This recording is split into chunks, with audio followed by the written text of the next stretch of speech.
इन बातों ने एक देश को बनाया और सच में ये आपको आज भी हैरान कर देंगे।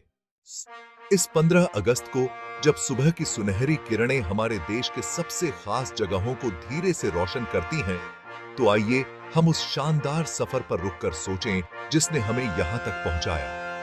स्वतंत्रता दिवस सिर्फ आजादी का जश्न नहीं है, बल्कि उन अनगिनत आवाजों को श्रद्धांजलि है, जानी पहचानी और अनजान दोनों, जो एकता, हिम्मत और उम्मीद के साथ खड़ी हुई ताकि हमारे देश में आजादी की आग जला सके।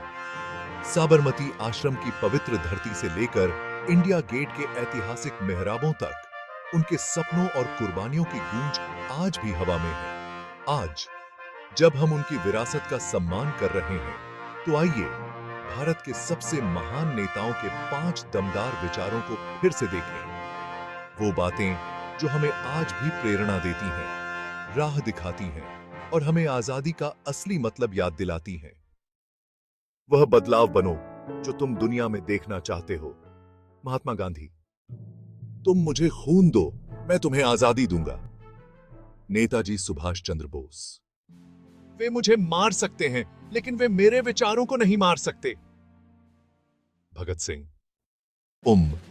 जब दुनिया सो रही होगी, आधी रात के समय भारत जीवन और आजादी के लिए जागेगा। जवाहरलाल नेहरू द्वारा भारत की आजादी की पूर्व संध्या पर कहे गए ये मशहूर शब्द इतिहास में एक बदलाव का पल थे। जैसे ही 15 अगस्त 1947 को 12 बजे नेहरू की आवाज संसद के हॉल और पूरे देश में गूंज उठी, जो औपनिवेशिक शासन के अंत और एक नए आजाद भारत के जन्म का प्रतीक थी।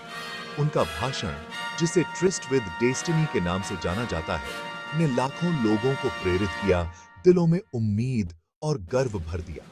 यह बेहद खुशी, बलिदान और उम्मीद का पल था, क्योंकि भारत अपने सपनों और आकांक्षाओं से बने भविष्य में कदम रख रहा था। मन को विकसित करना ही मानव अस्तित्व का अंतिम लक्ष्य होना चाहिए। B.R. अम्बेडकर। आज जब हम अपने देश के सफर पर सोच रहे हैं, तो आइए अपने बहादुर स्वतंत्रता सेनानियों द्वारा किए गए भारी बलिदानों का सच में सम्मान करने के लिए थोड़ा समय निकालें। उन्होंने एक आजाद, न्यायपूर्ण और एकजुट भारत का सपना देखा था, और उनकी हिम्मत ने हमें आज जो जिंदगी मिल रही है, उसका रास्ता बनाया। उनके संघर्षों को याद करके और उनके सपने को संजोकर हम एक बेहतर भविष्य बनाने के लिए प्रेरणा ले सकते हैं। आइए उनकी भावना को जिंदा रखें, सिर्फ समारोहों में नहीं, बल्कि अपने रोजमर्रा के कामों में। एकता, न्याय और करुणा के मूल्यों को बनाए रखकर साथ मिलकर आइए यह सुनिश्चित करें कि आजादी की लौ हमारे दिलों में और आने वाली पीढ़ियों में चमकती रहे। यह माइंड स्नैप